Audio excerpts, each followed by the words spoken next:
ሌላ ኑር ሰውን ነፍሷን ለማዳን ትናንትና ብር አዋጧሉን ዛሬ ደግሞ እንድትሞት ዱአ አድርጉ። ነፍሷን እናዲናት ልትገደል ነውና 2 ሚሊዮን ብር ተብላለች ሌላ ኑር ሰው እባካችሁ ብላችሁን ቁጭ ብላችሁ ተሰባስባችሁ ገንዘብ ስትጠይቁ ነበር። እኛ ደግሞ ተራችንን እንጠይቃችኋለን። እያንዳንዳችሁ ገንዘብ ተሰበስቡ የነበራችሁ ልክ እንደ መጀመሪያ ተሰባስባችሁ ሌላ ኑር ሰው በድምጽ የምትፈታ ነገር ቢሆን መሐመድ አረብ ነበር የሚያስፈታት።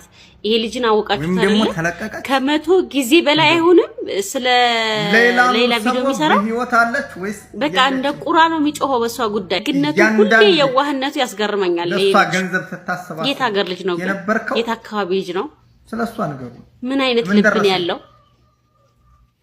የሌላ ኑር ሰው አባትና እናት ናቸው።